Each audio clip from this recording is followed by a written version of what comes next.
On today's episode of the Broadway Shuffle, we answer your questions, debate the state of the Big 12, and we look forward to basketball season. That and much more next on the Broadway Shuffle.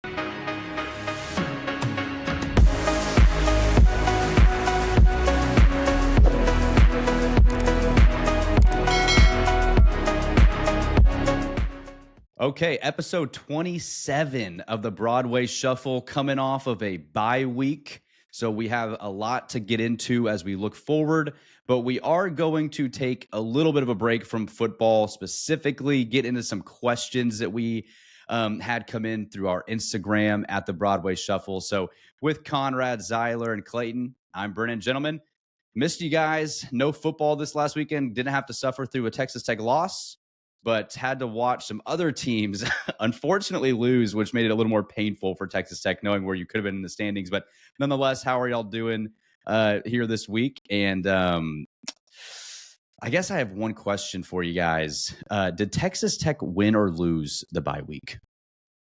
I think unequivocally lose, but I'll let them answer before I explain myself.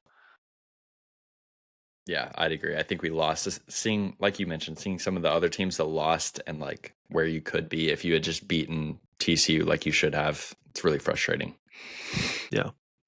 Unfortunate, but we're used to that. I will say my feelings did win the bye week. After all those Colorado hate comments I got, I'm still recovering, and so having time away from the YouTube comments was good for my soul. So Texas Tech may have lost the bye week, but Conrad Mills definitely won it. Good. Yeah, that's a great way to look at it. What are we calling you? Pillsbury now? What's the Pillsbury Doughboy and Chubster is what they called me. Chubster, man. You had a tough week at the Colorado loss, and then they found a way to go clap Utah. So, yeah, it was definitely tough watching, seeing K-State go down, BYU go down. You're like, golly, if you'd be 5-2 right now, you would almost control even the loss to Colorado. You'd have a path to the title still if you had beaten TCU. So I would also say loss, but still a lot to play for this year as we go ahead. So we did something different tonight. We went ahead and did our first poll on Instagram where we asked some of you guys to send us questions. And so this is our first time ever doing this. We look forward to getting into this, but we can't promise you what our answers will be. We did not prepare this ahead of time, so expect anything from the next hour. But it will be a lot of fun, I promise you. And in fact, this is the only free and good Texas Tech podcast you can find on YouTube. So if you would like to subscribe, you can like our channel at the Broadway Shuffle, a Texas Tech sports podcast. Check us out on YouTube, Spotify, Apple, wherever you get your podcast, and follow us on our social medias at the Broadway Shuffle. Okay. Well, let's get into it, guys. Questions from the fans. I wanted to start with a great question. I believe this was from a friend, Hayden, that brought this one in. We're just going to get right to this. Was the Arizona State win or the Iowa State win more impressive? Zyler, I'll go to you first. Yeah, Arizona State clearly looks like a much more impressive win than it was at the time. Like, where you thought they would be at the beginning of the season versus where they were when you played them. They're 7-2, I guess 8-2 now. They have a real chance to play in the Big 12 title game. I still think the Iowa State win is more impressive. Top 11 team on the road per the AP poll rankings. Winning on the road is much more difficult.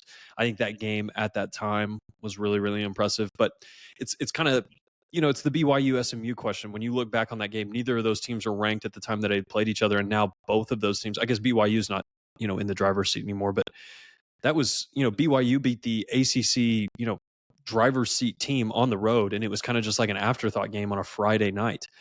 So looking back on those games sometimes can be really interesting. I still think the Iowa State game was a better win. Iowa State's a better team than Arizona State. So that'll be my answer. Conrad? Yeah, I'd say Iowa State too, just because of when it came. Like Zyler, I think the weather was terrible. Ames is a difficult place to play. All those factors considered, I just think that that was a bigger win for your team. Not that Arizona State didn't matter, but if you look at both of the wins, both of them are interesting because your back is kind of against the wall in both of them. You're getting a lot of criticism from the outside on both of those before both those wins, and then you find out to come away and fight and get 2 wins, even though you tried to maybe give Iowa State a little away more than Arizona State, but you still won both those games. I would give Iowa State just because of being on the road and the stakes that were at bay there. And their defense was unbelievable, and we still found a way to do what we did against them. So I'd have to go Iowa State. Clayton, that leaves you. Yeah, agreed. I'd lean Iowa State. So although I think Arizona State is clearly the second best win, but playing on the road, especially in Ames, which is definitely one of the toughest places to play in the Big 12. And I know Iowa State's lost a couple game or one more game, I guess, since then. That's kind of taken some of the luster off that one. But you beat them at the time that they were playing their best football. You were the first team to beat them.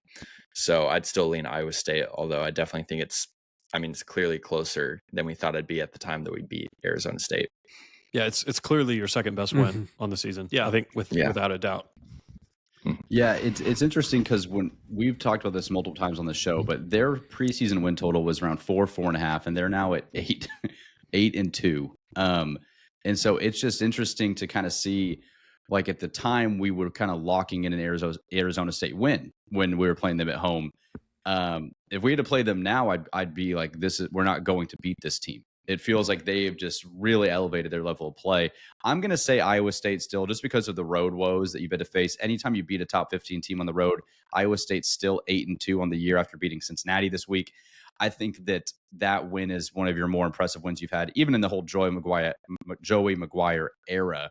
And we got into that too during that episode as well. So I'm going to go Iowa State, but I definitely am agreeing with you guys that Arizona State would be second on that list. So to follow that up, what would you guys say is the worst loss of the season?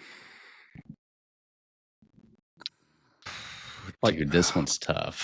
That is tough. From a betting performance, I think it's the Washington State game. Even though I don't think that's your worst performance. I'm not looking at it from a betting perspective. I'm looking at it, which crushed your soul the most. That's how I define worst loss. Abilene ACU, I think, was the most impressive game. You were favored by like 30 points. In terms we of still won. Okay. In terms of like what it did, you just said, okay, you asked 2 questions. You said, what is the most soul-crushing loss? My soul was crushed more against Abilene Christian than any performance this year, even though we won by 1, because it was a loss. Like, it put your season on a path where it was like, dude, this is going to suck. In terms of like an actual L on the schedule, I'm going to say TCU, because if you had taken care of that game, how you're supposed to going in, I thought we were going to lose. But when you're up 38-21, what you had in front of you and how you lost was devastating.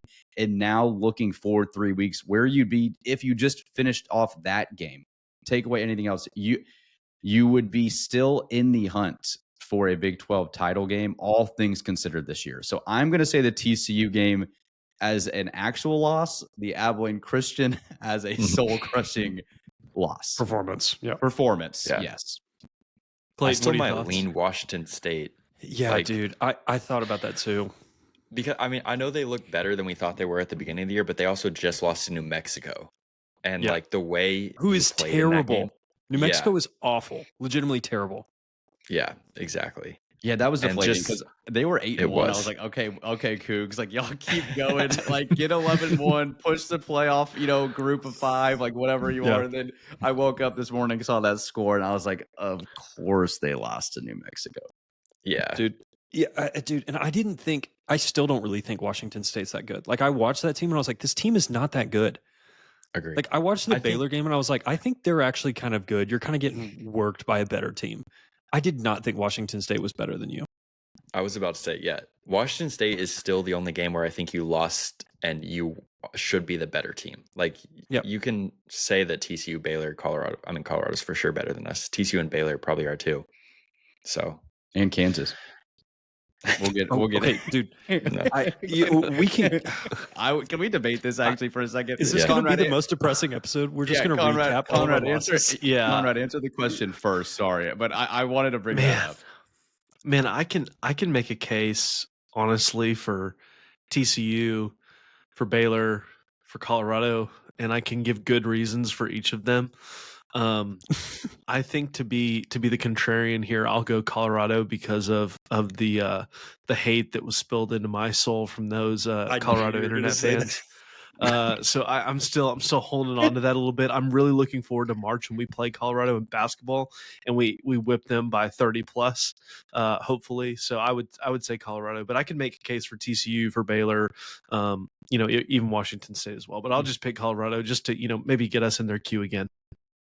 Yeah, the I would like to read a comment can we from read some of these? Ghost.0311. He says, and I quote, "I love watching the hate steam come off babyface alfalfa on the bottom left. You look like you never played a sport in your life. Colorado ain't nobody's darling but ours. Y'all are naturally hateful mutants." Thank you, I didn't even Ghost. see that one. That one wasn't even the worst one. That was not the worst one. I'm going to read some of these just throughout the episode when we need just kind of a spark. Dude, have them ready in the queue. I mean, yeah, and that's fair, Conrad, too. But at the same time, like, Colorado's just better than you. I know. For you, it's going to require some additional counseling in the future after experiencing the bullying online. But in terms of like games that you really should have won, I agree. Washington State not better than you, and then TCU, you had a 17-point lead. You had a drive to go win the game. You just couldn't finish. And that just kills you. What drives me nuts more about this too is watching teams like Arizona State go 8-2, like watching BYU go 9-1, watching even like Tulane be ranked and have a chance, like watching some of these programs that are like finding ways, Indiana, to have successful seasons. And then you were just kind of stuck in the same wheel, like close kind of, but just can never kick the door down. That is almost more infuriating than some of these losses we've had. Like watching other programs that I would not put ahead of you at all be like, why is Arizona State 8-2? Why is BYU 9-1? Like, why can't you, with the resources more than them, make the jump? That's what drives. That is probably the biggest defeat for me this year. Is what was in front of you in other programs. The bye week. Herm Edwards was coaching Arizona State 2 years ago, and they're 8-2. Yeah. Now, okay, is that a question? Is that a Texas Tech problem? Is it a luck problem? Like, how does that happen? It's mind-blowing to me, given the resources that you've poured into your program post like 2015. I don't think you were adequately funding your football program between like 2010 and 2015. You just weren't. The assistant pool and everything. But yeah, you haven't had an 8-win regular season since 2009. It's been 15 years. And it's like, Colorado was ranked in the top 10 in like 2016 randomly, and then became the worst power program in the country. And then now they're like back. It's just like, you haven't had those swings. You've never had the 1-win season, the 2-win season, the 3-win seasons. You're just like mired in the 5 to 7-win regular seasons, just stuck there for whatever reason. And I was talking to one of my buddies late. We were on Xbox, and I was like, dude, I just got really depressed about that. And I don't want to be. I want to be optimistic, but man, that was a bummer, because I was like scrolling, and I didn't want to have to scroll this far to find our last 8-win regular season. But yeah, man, that's been really frustrating. Yeah. And if you want another depressing statistic, you are now in SP. If you're in SP plus, you are now ranked 13th in the Big 12. Only Houston, Arizona, and Oklahoma State rank behind you. So that's not the end all be all. And there's a lot of teams really close to you. You have a really dominant performance, you'll be like 6th. But you're bottom 4 team right now in the conference. It's difficult because we have to remember where we were at the end of the Matt Wells tenure with recruiting, with player development, with all of those things. But when you put it in the perspective of BYU and Arizona State this year, it does beg the question of like, what do we have to do? Or even Colorado, second year. Yeah, those programs were worse off. Yes. I would argue. I do feel like totally Colorado is slightly different. Like if Joey had a son who was a first-round QB and another wide receiver cornerback who was just committed to him, we'd probably be a little. We would look a lot better. But yeah, Arizona Joey was State, an NFL Hall of Famer too. Sure. Yeah. It's difficult because it's you want to see yourself ascend, and I think it's quicker to get to the top now than it ever has been because of the transfer portal.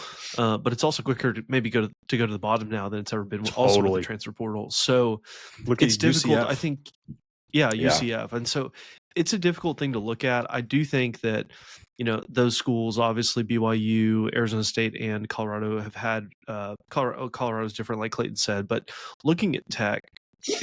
I know fans probably don't want to hear this, but we have improved from where we were. Like our floor, as Zyler has said all along with Joey, has risen significantly. And so, I mean, I'm optimistic that we get, one of these seasons and maybe not multiple of them in the future just because of where we were and where we've been. I mean, I think people, it's easy to have a really short memory as a fan, but when you look back to the days of, Cliff and Matt Wells and even Tommy Tuberville, our favorite coach ever for Texas Tech here on this podcast, you realize really how bad it's been, and how we can have a path to a point where we can actually be relevant on a Big 12 level, because that's all we're really asking. And the thing is too, you still have that in front of you this year.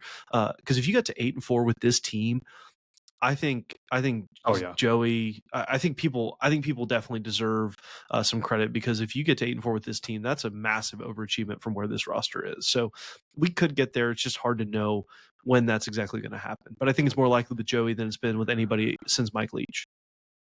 Totally agree. I mean, Joey deserves some blame. I mean, this is a roster that he absolutely. assembled.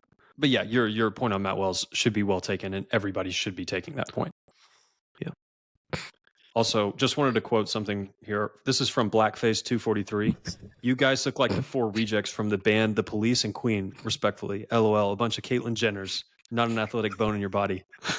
Which is false, by the way, because Caitlyn Jenner, when she was Bruce Jenner, was an Olympian, Correction. by the way. So that is a dumb that guy obviously doesn't know his athletic history there, because Caitlyn his name is also Bruce. Not politically correct at all. Yeah. So Yeah, we need right. to. He needs to maybe change that. But Z, I'm loving this. Every 2 minutes, you got to drop a Colorado hate comment in on the episode. The episode would be too long. There's too much stuff There's here. too many of them. We appreciate it. And I also wanted to make sure that did Texas Tech win or lose the bye week question came from Mason Burtzik. So Mason, thanks for the question. Let's get to another one. Let's stick on the Joey Maguire train. Jet. Oh, hey, a Buchanan brother, Jet Buchanan, someone related to Zyler, asked if you could a former Texas Tech athlete. Yes, and another former Big 12 athlete. champion. There you go. Z, what about you, man? What you got any accolades you'd like to share for the fans? Have you ever heard of the president's list? There you go. Shout out to academics. Our academic scholar. Okay, Yes. If you could each ask Coach Joey a question, what would it be? Clayton, I'll go to you first. That's tough. I think I would want to ask him, like, what does he feel like he's missing that would take us to competing for a conference championship? Like, it's probably multiple things, but like, what is the biggest thing that he wants to correct from where the state of the program is now to conference championships? And that could be on the field, like we need to get better on the offensive line, or that can be off the field, NIL, like home environment, whatever. That'd be a good question. Yeah, it'd be I'd almost want to ask him, like, if you could trade any 5 players off your roster and it would get you like a Cam Ward, or like if you could do like a mid-season trade, and you had to trade 5 guys for Cam Ward and Travis Hunter, like just 2 dudes. We'll leave Shedeur with his dad. Like, who would those 5 players be? Any of them, I'd love to know. Sterling Porcher. Yeah. I'd like to know who he would quickly give up, if he was like an NFL GM. So that's what I want to know. Conrad? I have 2 questions for him. Number 1, will you hire me to do something? And then and pay me well. Question or a request? Both. That would have to be it. And then my second would be, if there was a job, like if you were winning 10 games a year for 5 straight years at Texas Tech, and this job called you, who would you leave for? Like, what program would you leave us for? I'd want to know. I'm worried you would be disappointed in it. Yeah. Dude, I hope I'm disappointed in it. I'll say this. One of the worst criteria that fans ask for in our football coach is somebody that won't leave us for a better job. It has been so long since a coach has left our football program because they were doing so well that they got another job. At this point, I would take a coach that gets 10 wins and leaves. Like we get a 6th season. That's awesome. But anyway, Conrad, I think your answer is great.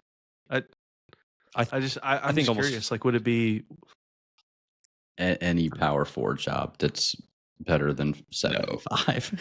Like, no, I think like he would not leave for like a Big 12 job. I don't think it'd have to be no. Okay, let's say like who's like A&M. a middle of the pack. Like, let's say A&M and Texas would be the ones. Like if he was reeling off 10-win seasons, I think when those jobs opened up, they would call Joey.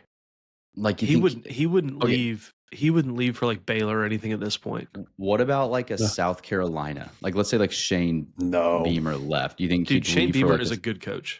I know he's not going anywhere. Let's say I don't think Joey would ever leave. But I'm trying to think of Texas. a middle. Yeah. I'm trying to think like a middle tier. Yeah. Like Mississippi State opens. That's the one where I think like crappy SEC job, but it is SEC job. That's what I'm saying. That's kind of what I'm going at. Like I was even going middle tier. Like South Carolina is better than Mississippi State. I'm trying to think like would you leave for like a Kentucky or a something like that. I feel like South Carolina is the perfect job. Like definitely middle tier, definitely not bottom, definitely not upper. Missouri, maybe. Don't Joey. We know Joey. He doesn't. He only listens to the episodes that we text him to listen to. So and we'll make sure he does. Yeah, we'll make sure he doesn't hear that conversation. Z, what was your question you'd want to ask him?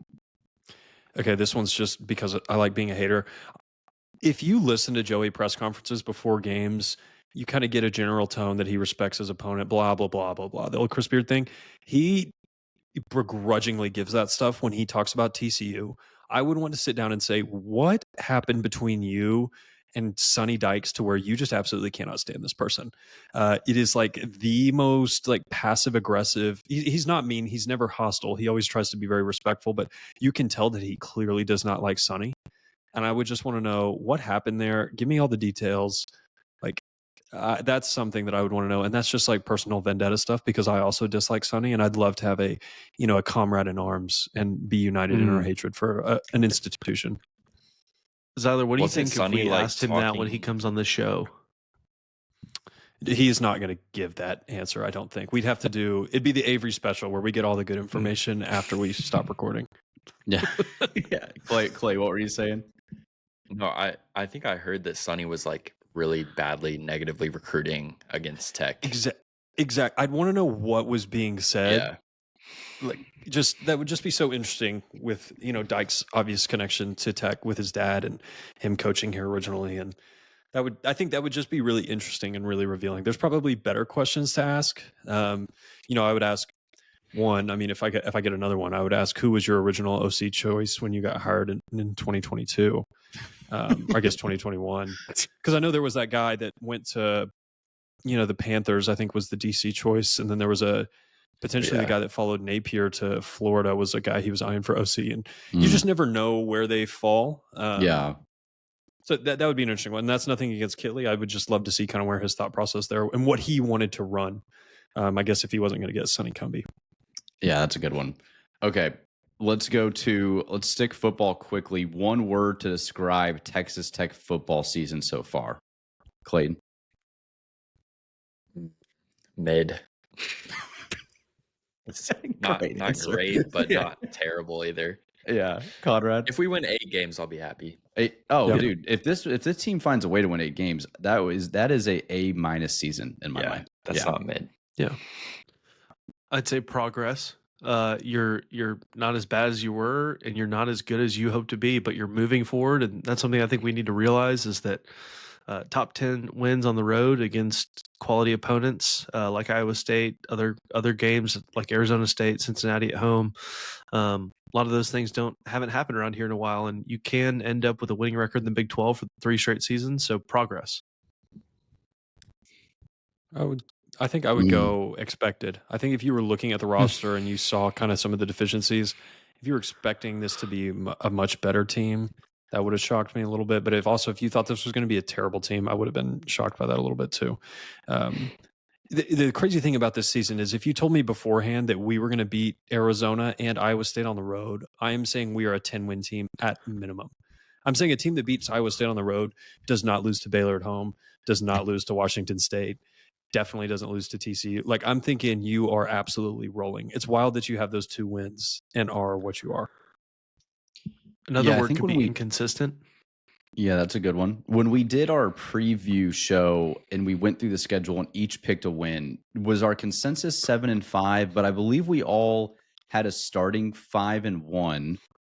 and then dropping Arizona, dropping Iowa State, probably dropping TC. I think we, had all the road games pretty much a loss, but we had a squeaking out Wazoo.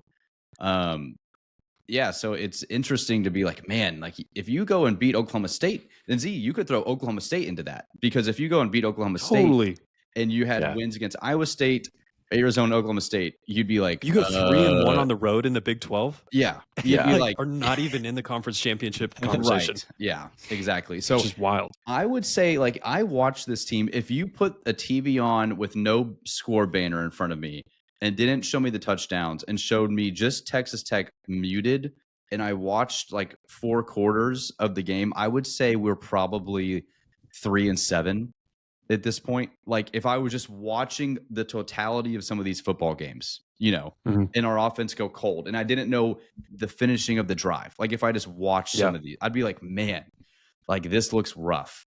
And so I'm going to say my word is disheartening, because it started from the very beginning. I mean, we had a sky falling episode week 2 into the season. And even though you've had some successes, it hasn't looked pretty.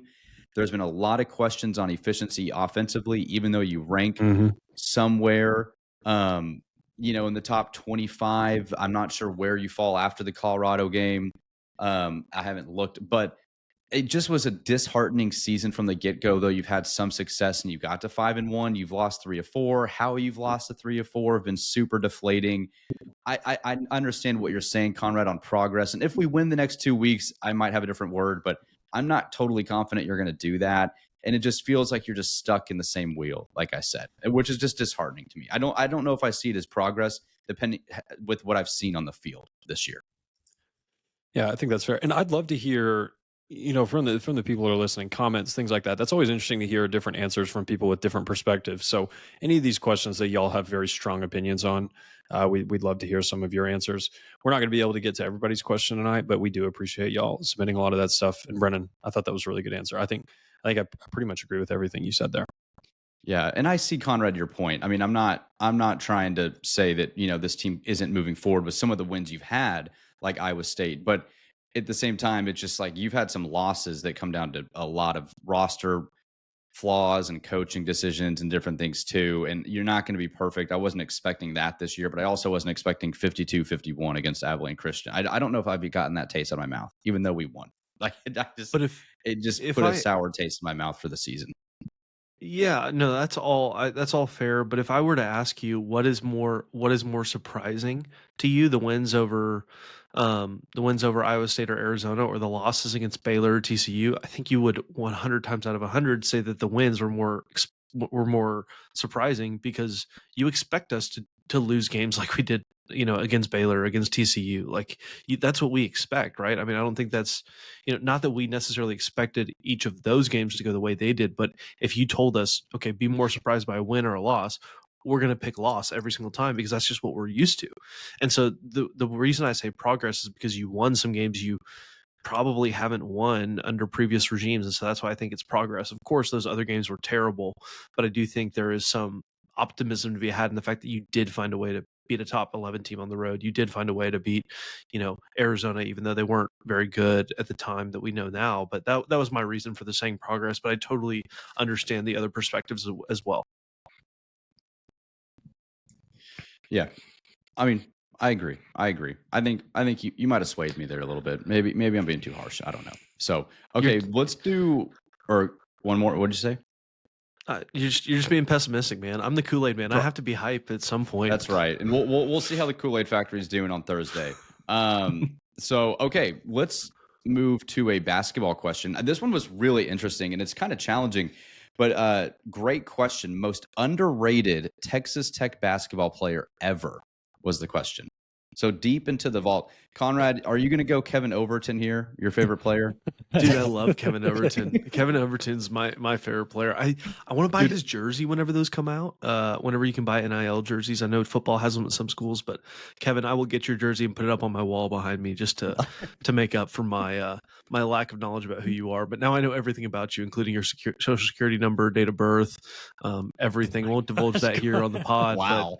But, I've made up for my lack lack of knowledge about Kevin Overton, now knowing a lot about him. So I don't know if mine would be, a question that our listeners would agree with, but I'm just really appreciative of this guy right now, this former Texas Tech basketball player. I have to say my most underrated basketball player for Texas Tech, recency bias for me, is Avery Benson, man. Wow. That guy, gosh. that guy loves the show. He loves the show. Took an hour and 15 minutes of his time to come hang out with us. So gotta give Avery some kudos, man. That performance against Louisville was majestic, and those sidelines from the years he was here would not have looked the same if he wasn't, sitting on them with that long flow and that beard. So Avery Benson's my answer for that question. Wow. Okay. Great answer. Clayton, go ahead. Conrad, as much as you love the university, I think your lack of basketball knowledge when it comes to Texas Tech was just exposed. So, but it's fine, man. We love Avery, but hey, no. That is not lack of basketball knowledge. That is playing to our fan base and our second guest we've ever had on the podcast. Avery took an hour and 15. I was giving him some credit back, man. Got to shout that guy out as much as possible. That's fair. I can give you another answer if you want one. I would love one. Yeah, give us another one. No. I'm gonna hold it back. I'm gonna hold it back. Y'all go. I may give it to you at the end. Okay. He's gonna Google real quick. I've got it. It's another white guy. I've got him on the top of my head right now. All right, say his name. I'll go Mac. Not Mac McClung. Matt Mooney. Matt Mooney. McClung, one of the most underrated college basketball players McClung ever. is not underrated. I was thinking Matt Mooney. I just said Mac McClung. Could you name me Matt Mooney. one? Wait, I have a good trivia question for you. Could you name me one Texas Tech basketball player prior to the year 2016? Wouldn't it? Was Keenan on the team before 2016? Prior to 2016, or I didn't follow. He may have been on. He was on 2016. 2015. Okay, yeah, he was on prior 2015 too. Prior to 2015. So, hey, what our listeners need to understand is that I did not arrive at Texas Tech until the fall of 2015. I did not grow up as a lifelong Red Raider like true. Clayton, Zyler, and Brennan. So my pre-2015 knowledge outside of Cliff Kingsbury and Patrick Mahomes and Davis Webb and the football team, pretty minimal. But after that, I think I'm better there. But trying to expose me on the podcast for our listeners, I don't appreciate that. But we'll take that take that up offline. Yeah, sorry, man. And I know you love this university more than anyone, so I know I can pick on it. And we'll get into fandom here in just a second after this. But Clayton, go ahead. Yeah, mine was actually a pretty easy answer for me, and that is Jamias Ramsey. I feel like people don't understand that he genuinely had one of the best freshman seasons in like Big 12 basketball recent history. I wish I had a graphic for this, but I'm going to do like a blind resume thing. Ramsey as a freshman averaged 15 points per game, 4 rebounds a game, 2.2 assists, 2 stocks, 44% from the field, 43% from 3. This other person averaged 15.4 points per game, 2.8 rebounds, 3 assists, 1.2 stocks, 46 from the field, 43% from 3. Take a guess who the second player was. As a freshman? No. Is it a Tech player? Yeah, it's a Tech player. But it's one season from a player, so like one specific season. Oh, dude, hold on. Was that like how many blocks did you say? Like 1.8? 1.2. That's steals and blocks combined. Okay. Was that like Terrence Shannon's sophomore season? No, that's a good guess though. Anyone else have a guess? I have no clue. That was Avery Keenan Benson? Evans' junior year. Yeah, that was Avery Wow. Benson. That was his Keenan debut Evans season? as a junior. Yeah, Wow. basically identical stats. Dude, his performance against Iowa State on the road in Hilton was one of the best freshman performances I've ever seen a Tech player have. Was absolutely frying that team. At Allen Fieldhouse too, he made like 7 threes or something like that. And people did not like Jamias. Like there were fans who were like, this guy shoots it too. Like, whatever. He had one of the purest shots I've seen of an 18-year-old. Yep. His highlights in high school were so sick. I was so stoked for him. That's a great pull. I had a couple. I almost went real sentimental. I wasn't super paying attention to the team back in like 2008, but like I loved Jarius Jackson, but I don't know that he's necessarily like underrated. But like Martin Zeno, Alan Voskuhl, like those guys back in the day. I think what's his name? Tolbert, or I got to remember his name. There was a guy that he was on the 2012 team. Jordan Tolbert was absolutely getting buckets back in the day, but I don't know that he's the most a monster. I don't know that he's the most underrated player. Somebody that I think did a ton for your program that's kind of lost in the success that occurred right after he left. Todrick Gocher did a ton for your program, and I don't know that he necessarily gets the flowers that he may or may not deserve, but he really was actually a pretty decent player for you in some of those years as you were building with Tubby. Went through a lot, had a ton of stuff going on, and didn't necessarily get to see a ton of success. But the team after him, kind of building on his foundation, ended up being pretty good. And so I'll always kind of respect Gocher for that. That's when I really started following the sport. And I don't know that he's the most underrated. Somebody that I think that's recent and that people might really recognize, Davide Moretti was really freaking good for you. Was an incredible weapon for those teams. Was just an absolute sniper, great defender when you could take charges. He would draw like 3 a game. He was awesome at that. Those would be some of the guys off the top of my head. Yeah, man. I'm glad you didn't say who I'm going to say, because I thought you were going to go there. You named almost everyone else in this era, but there was. You could go guys recently. You could go Zach Smith. I got some of that Justin Gray. Some guys that were really foundational blocks for you. But yeah, if you're looking back at the Pat Knight era, which no one wants to look back at because we were awful and it was horrible. But I remember being in 6th grade at my dad's computer and watching. I think I know exactly who you're going to say. I'm watching Texas A&M and Texas Tech in the first round of the Big 12. And this dude was a baller. You just sucked. But Mike Singletary was like my favorite player, dude. He was good. He was good. He was so good. He had, I think, 10 games over 20 points. I believe he averaged like around 50 points. He was like 9 of 9 from 3 against A&M. Like, this was probably 2009, 2010, like in this ballpark. And Tech was so bad. Like, I remember actually going to a Texas basketball game at the USA like in 2009, and we lost like 71-49. And I was like, this team is awful. Like, it was like not even remotely competitive. Singletary was a dog, and he's underrated because you just wouldn't know. But Zeno, those guys, I mean, you could go Ronald Ross, go way back. I don't think Ross was underrated. He was, he and Emmett were kind of the standard bearers of those teams. So I'm going Mike Singletary. Look him up if you haven't seen him, and look up those highlights of that game, because it was like wild. He had a funky shot, but he got it off. He was 6'6". It was nuts. Was that the game that he scored 27 straight? Yes. Like, that was the NCAA record for most points. Yeah, it was nuts. Yeah. And I was like, I remember watching. I was so embarrassed to be a Texas Tech basketball fan. I still have I had like a Jarius Jackson jersey or whatever, but I loved Jarius Jackson. Oh man, he was loved. Cool. Yeah, the time they beat like AC Law and the A&M team. The A&M really Jordan. Good. Yeah. I always forget Jordan went to A&M. And Jarius Jackson was like, he just went off against them, man. Whenever I look at the KenPom history pages, I'm gonna share my screen real quick so you can just see it. There's a coach. I'm gonna see if anybody remembers this. Do you remember the coach between Billy Gillespie and Tubby Smith? Does anybody remember who that was? If you told me the name, I would remember it. Yeah, it was like he got hired as an interim, right? And then he stayed for a year. Yeah, genuinely the worst Texas Tech team since 1997. Who is it? His name was Chris Walker, and I have completely purged that team from my mind. I do not remember them at all. Is that when we went winless in conference that year, right? Or was that you were 3-15? Well, no, hold on. No. You went 3 no. Billy Gillespie went 1-17. You've never gone winless in conference. You were, just to read off KenPom pages, for those who don't know, that's tempo-free advanced analytics. It's kind of the Bible for college basketball. Your program ranks following Bob Knight. You went 94-72, 121, 235 with Billy Gillespie, just to kind of show you where that team would have ranked that year.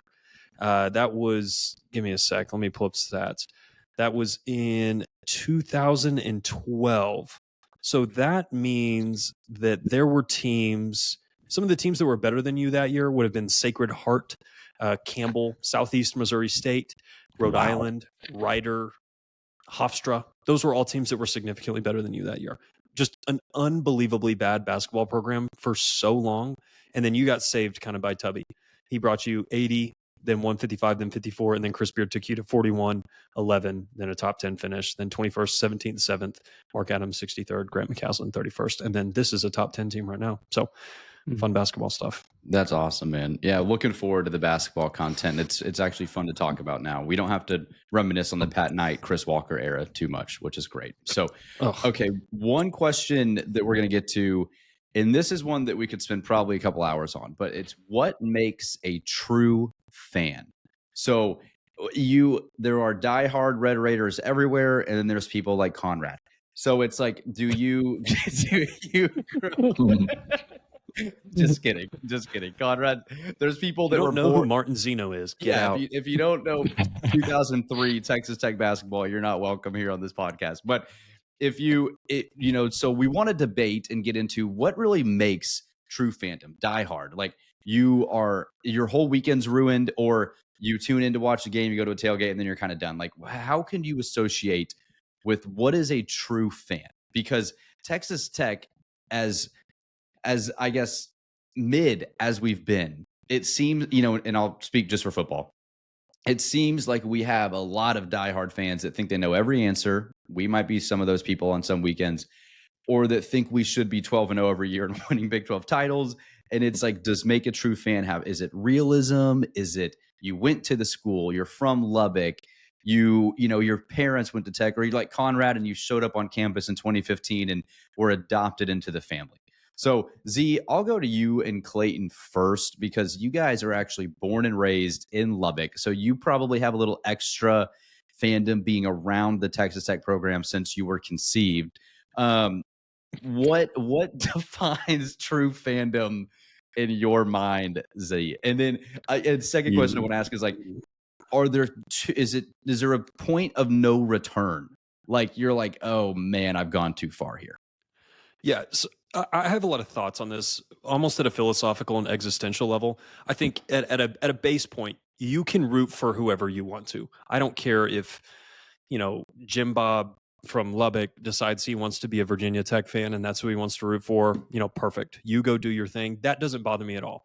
Where I get frustrated is people that will talk trash, that will downplay another, it's the classic Texas State grad that will talk crap about Tech academics because they're a UT fan.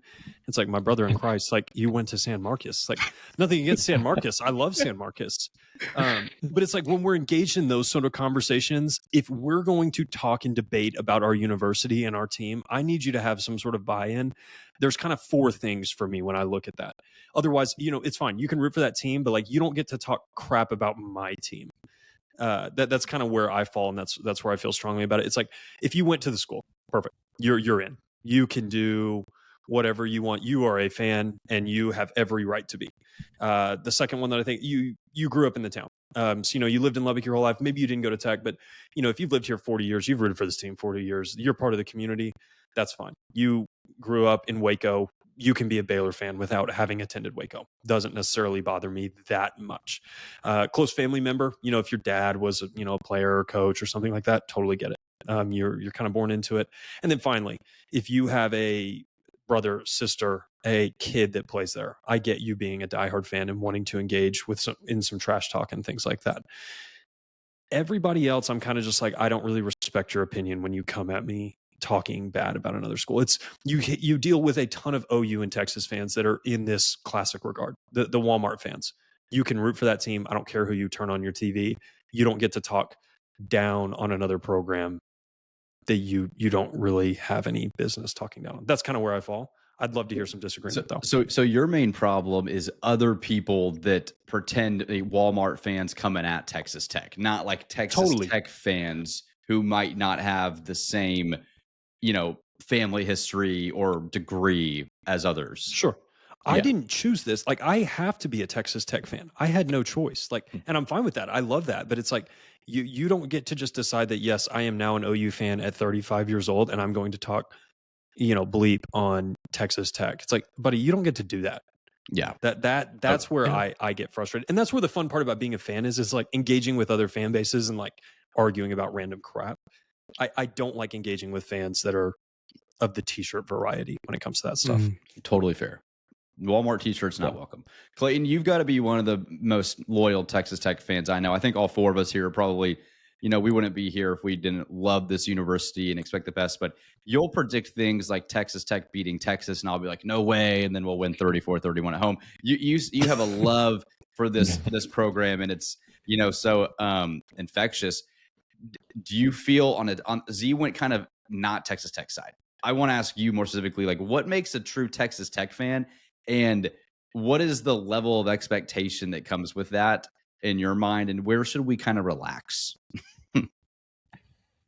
Oh, that's a good question. I was preparing for the other question. You can answer the other one too, but I wanted to go to you on that one as well.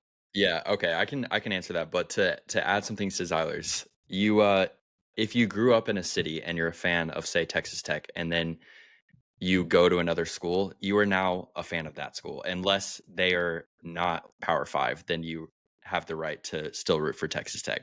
Sure. Also, you have to be a fan of all of their sports. Okay, I don't want to see a Duke basketball fan, but like an Oklahoma State football fan. Shout out crazy. Noah Russell. Yeah. Like, you cannot pick and choose what sports. And I agree that you can root for like your parents' schools, but that is now your school. Okay, you don't get to you don't get to double dip. Multiple. Yeah. Because I know some people who are Carson like Mizell. Yes, exactly. Yeah. He does Hey, it wasn't me this time, Carson. Yeah. So that's my yeah. That's my addition to Zyler's. But then I guess specifically for Texas Tech, I think what Zyler said, like, if you grew up in Lubbock, you can be a Tech fan. If you go to Tech, obviously you're a Tech fan. If your parents went to Tech and you did not go to another Big 12 school, you can be a Tech fan. And then the expectation, dude, I feel like Tech sports are literally just here for like fun. Basketball and baseball, I guess, have like exceeded to another level of like actually competing for meaningful trophies. But as far as Texas Tech football, like, at some point we maybe just have to look in the mirror and like, we're just here for the vibes, and we're here for like good home atmospheres. Like, we'll talk trash to other fans online, but we're not going to consistently be like competing. Is this for Neil Brown? Is Neil Brown on this podcast? Hey, football's fun, man. Tailgating's fun. The weather's nice. Oh, dude. Yeah. I think that's the thing that drives me nuts on like RRS or some of these YouTube comments. It's like, we went, 6-6 last year. You're expecting 12-0? Like, really? Yeah. Like, I want to win every week just as much as the next time. And I'm just as pissed off when we lose to TCU as anybody else. But it's like, what is your level of thought there to think that Texas Tech suddenly became Georgia, like overnight? You have to win games like Colorado or win games like TCU and go 9-3 and win those games to actually be taken seriously as a program. And Joey and the guys in the locker room would tell you the same thing. Like, you have to earn respect. Texas Tech football, outside of one season, really, like, truly has not earned national respect other than Mike Leach's offense. That's what really got Texas Tech on the map, was an air raid, but still going 8-4. Like, it wasn't competing for championships. So that's why I think it's kind of funny. Conrad, let's go to you, dude, because you're the baby of the group. I've had family go to Tech. I've been a Red Raider since I was, able to at least speak. So when I was 9 years old, and then, you became I had a problem. It was a wet way to put me. I couldn't even say the word Red Raider until I was like 13. You can't tell with my speech impediment here. Don't know why you guys have me host the show. But Conrad, you became a Texas Tech fan in 2015. You even have admitted to rooting for the Longhorns in 2008. At that game, which it automatically disqualify you in a way, but we've given you gracious. We're a forgiving bunch here at the Broadway Shuffle. Why did you choose to go to Texas Tech? And then what does it mean to be a true fan of a Texas Tech team? Brennan, just to clarify, are you asking me about my conversion story? We want to know, like, when did the baptism in Lubbock take place? Yeah. That's a story for another time. It was against TCU, but we don't need to talk about that. No, guys, for me, I grew up. My parents didn't go. They went to UTA, so it wasn't necessarily a major school with sports fans. So I didn't have the same luxury as maybe you guys did in that regard. but it was interesting for me because when I was thinking about where I wanted to go to college, I took a visit to Tech in I think it was spring of 2014 maybe, and really just enjoyed the people. They were so kind. The campus was beautiful.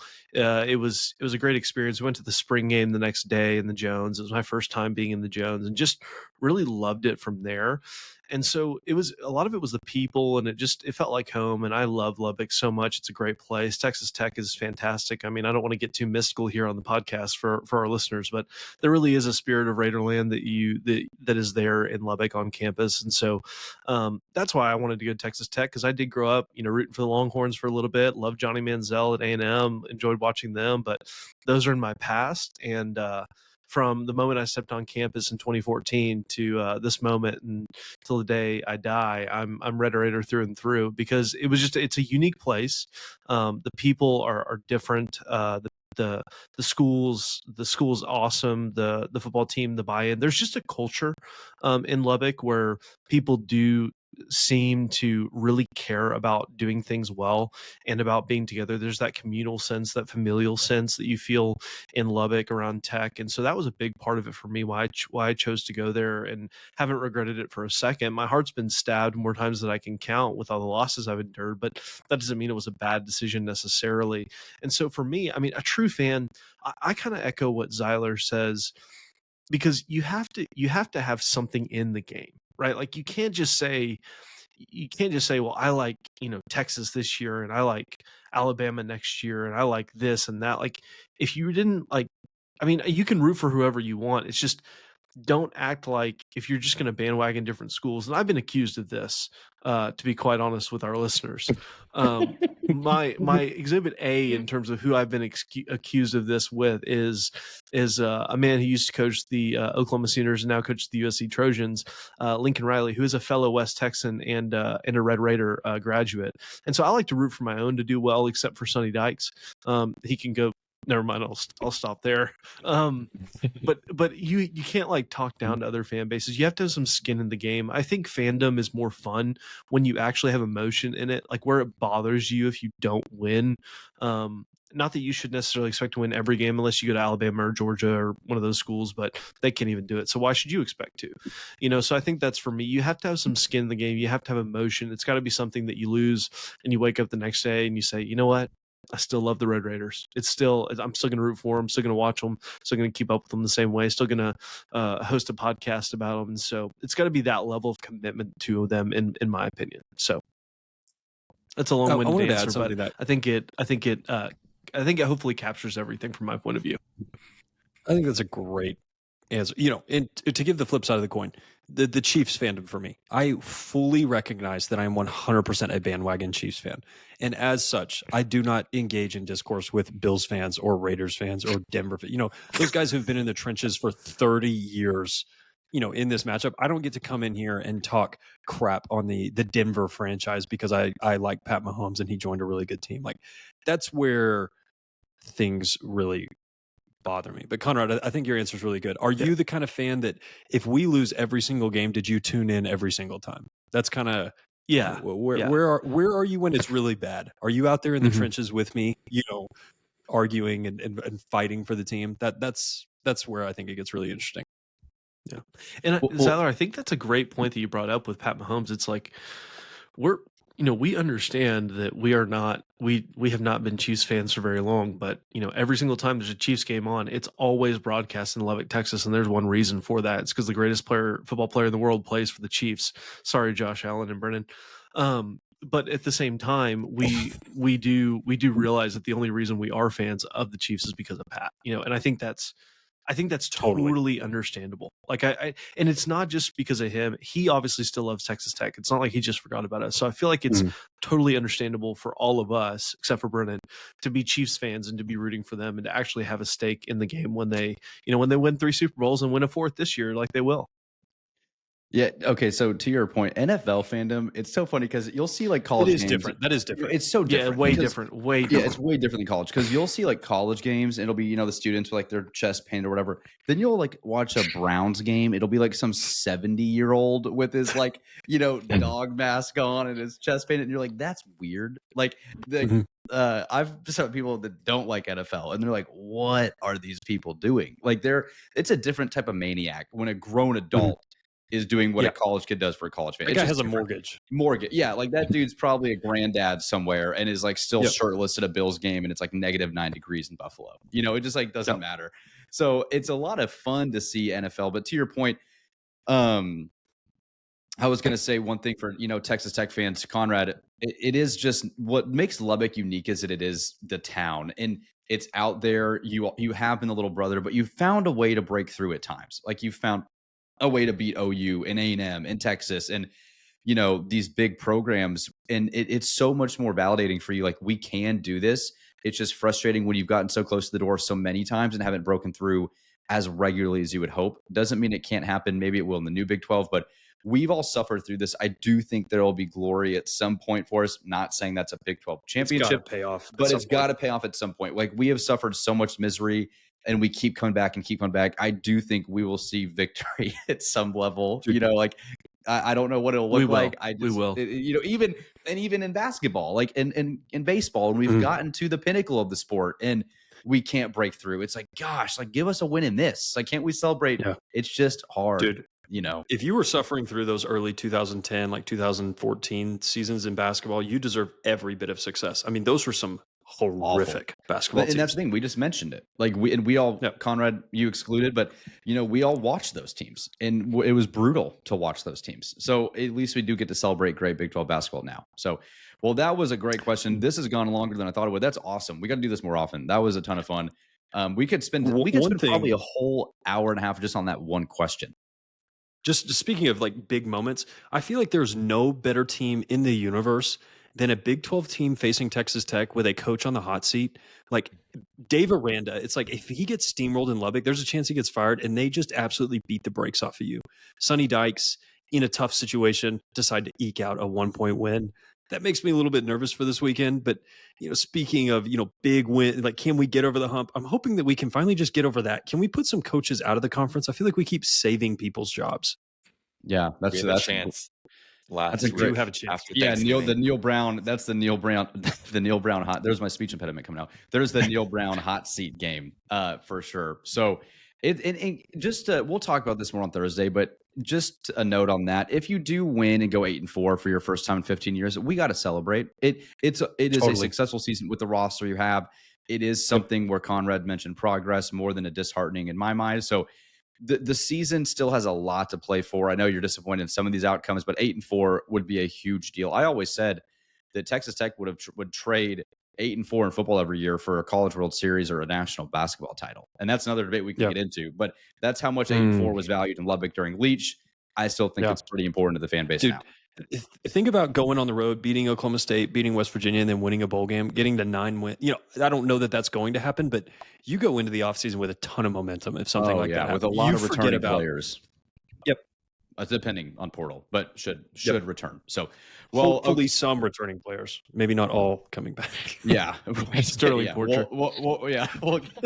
He's graduating. We'll get there, and we'll have a lot to discuss in January and February on that as well. So, looking ahead to next week, Texas Tech is back in action against Oklahoma State in Stillwater. That game's at 2:30 on ESPN Plus. So we cannot even make the TV audience for that game. So make sure to download the ESPN app. I know Clayton, you will be there. We'll get into that game and much more on Thursday. Basketball is at home tonight against Arkansas Pine Bluff before they head to New York and face St. Joe's on Thursday, and then a potential matchup against the Longhorns or Syracuse, depending on how that goes there. So kind of the first test coming up for this basketball team. We'll get into the basketball team and much more on Thursday as well. So we will look forward to Big 12 power rankings too. And then again, this is the best channel you can get with interviews, reactions, good free content. Texas Tech, like and subscribe to our YouTube channel. You also get Tommy Tubervilles of the Week. And what this segment is any fraud. We could have gotten to that era as well, football. We chose to forego that for now. But any fraudulence that you think so, comment your Tommy Tuberville below in the YouTube. We'll go to ours first. Clayton, who is your Tommy Tuberville and fraud of the week? Yeah, my Tommy Tuberville of the week, honestly, one of the easiest submissions for this I've had all year, and that is Jeff Brom, Tyler Shuck, and literally anyone involved in the Louisville football program, like down to the trainers, the nutritionists, the doctors, whatever it may be. Fans, all the fans. Yeah, the fans. All of them. They had literally one of the most baffling losses I've ever witnessed in college football. They had the ball on the Stanford 45-yard line in a tie game with 19 seconds left, 1st and 10, and they somehow driving lost. To win. Yes, driving to win, to kick a field goal to win, and they somehow lost in regulation, and that's without a turnover. They threw 4 straight incomplete passes, took 10 seconds off the clock, turned the ball over on downs, and then got an unsportsmanlike conduct penalty on Stanford's one play of the drive, and then jumped offsides on the 57-yard attempt to make it a 52-yarder, and then lost as time expired. Genuinely, that's unbelievable. One of the most impossible losses I've ever seen. I'm not kidding. I think Tech fans would kill somebody if something like that happened in our game. Like somebody would get killed. Yeah. That's not even to mention that they were up by 14 with like 6 minutes left also. And for those of you that missed Tyler Shuck, there's the reason you are wrong. So, Zyler, who was your Tommy of the week? Yeah, this may need to be investigated. I'm worried that I'm going to start a federal investigation here. But my Tommy Tuberville of the week is Mississippi Valley State and their basketball program. Just a few things. They lost by 72 points to Missouri the other night. They lost 111-39. Missouri had more points off of turnovers, 45, and points in the paint than the Delta Devils had total points. So Missouri had 45 points off turnovers and 44 points in the paint. The Delta Devils only scored 39. And then there have been 3 Division I versus Division I games decided by 70-plus points over the last 9 seasons. All 3 of them have included Mississippi Valley State. They got beat by 94 in 2019, 80 in 2020, and then 72 this past week. So I guess they're improving. But yeah, that's unbelievable. To get beat by 94 points in a 40-minute basketball game is genuinely like mind-blowing. I think you could just dribble out the shot clock each time and not lose that bad. Yeah. Yeah. Yeah, I think you're right. But that's my Tommy Tuberville of the week, the Mississippi Valley State Delta Devils. And Z, that's a great thing for Texas Tech fans to put in perspective. It could always be worse. It could always be so much worse. Conrad. And my Tommy Tuberville of the week this week is LSU football head coach Brian Kelly, Mr. Tomato, as I like to call him. He has completely lost that team, that fan base.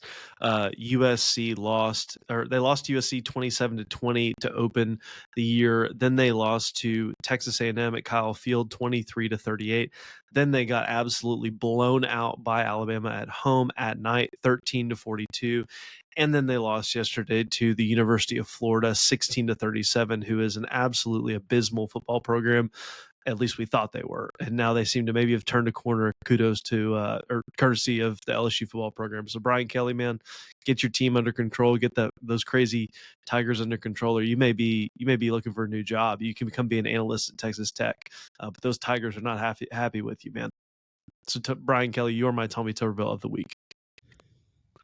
Oof. LSU, man, they've really gone down the drain. That USC win against LSU for Lincoln Riley is not looking as good now, huh, Conrad? Hey, he deserves a bad year. He's got more Big 12 championships than we've ever had in our history, so he deserves a bad year. The Lincoln Riley love. There's the fan base conversation. Hey, he's a Red Raider, man. He's a Red Raider. Not anymore. He's not. Okay, mine is Purdue football, man. I don't know why I was checking in on this game, but I don't know if it's because Harrell was there and he got fired this year, and I was like, man, maybe it's because they were playing Penn State. I was playing with them on NCAA 25 a couple weeks ago, but this football program is 1-9 this year. Ryan Waters needs to get fired. I don't know what's going on. The chants are going out. It's just bad. Like, it's one of the worst Power 4 situations you could be in as a fan base, as a football team, with the portal. I don't know if they got to get money, but it is just it's hard to watch and it makes you thankful that you are 6-4 in the conference you're in, because there's bad, and then there's bad, and then there's Purdue. So Purdue is my Tommy. Not even that they're really fraudulent. I think it's like when you put forth the expectation you're going to be good, and then you go 1-9, you can't even compete or score a touchdown in some games. It's hard to watch. So Purdue football, you are my Tommy Tuberville of the week. Well, just think, with the Big Ten media rights deal, that team gets double-ish in media rights money compared to, like, let's say BYU, TCU, Texas Tech, Utah, all those, much better programs. They'll be getting paid anywhere from $25 to $35 extra million a year just because they have a Big Ten logo on their jersey. So fun stuff. Pretty ridiculous. It is so ridiculous. And we'll get into that much more. Well, also, Brennan, I have one more note. That Mississippi Valley State game that they lost by 90, they actually scored 49 points in. They lost 143 to 49. That's the most ridiculous box score I think I've ever seen.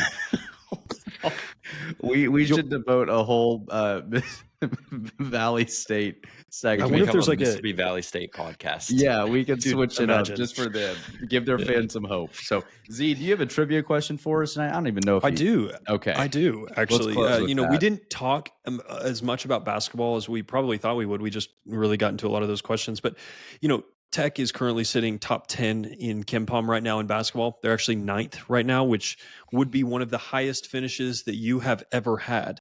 There are 2 finishes right now that would be higher than that. Both of them occurred, 2019 and 2022, some of your best teams ever. Do you know what that 2019 team finished in KenPom at the end of the season? I'll give you a hint. It was not number 1 or number 2. I don't know the answer, so I'm going to guess 4. It's very good. And bonus points if you can answer the teams that are above them. Okay, the 2019. I'm just trying to think, like, would Duke be in the top 5? Duke was in the top 5. Were they ahead of you? They were ahead of you. Okay. Virginia's got to be. Virginia's got to be ahead of you. Was who'd you be in the? Was Gonzaga ahead of you? Oh, Gonzaga was ahead of you. Yeah. Okay. All right. I'm gonna go. Who's the other? I was gonna say 7th. You finished 5th that year in the KenPom final rankings. Yeah, you finished the top 5 that year were Virginia, Gonzaga, Michigan State, Duke, and then Texas Tech, and then Michigan. So you beat the team number 6, number 3, number 2, and then played number 1. That's wild. Wow. KenPom, or somebody was doing a study the other day. If you would have won that season, it would have been the hardest national championship run that anybody has ever completed in the history of March Madness since it's gone to 64 teams. It would have been the most impressive tournament win or championship of all time. So that is crazy. Unbelievably hard schedule. You were a Jarrett Culver closeout away from doing that. Just saying. Yep. So, would have been the most impressive run ever. Yeah. Gosh, man. And if you hadn't watched Avery's Benson's episode, we had Avery on last week. Go check him out. He gave a lot of good information about that run and that team as well. It was really fun to listen to. But man, that team was good. And hopefully this year's team can live up to some of those expectations. Like Z said, already in the top 10 in KenPom. We'll see if they stay there come March. Yep. So, guys, that was a lot of fun. We'll be back on Thursday to discuss the Oklahoma State game and the basketball team as well. So for Conrad, Zyler, and Clayton, I'm Brennan. Make sure to like and subscribe this video. Like this video and subscribe to our YouTube channel at the Broadway Shuffle, and we will see you guys on Thursday. Wreck 'em Tech.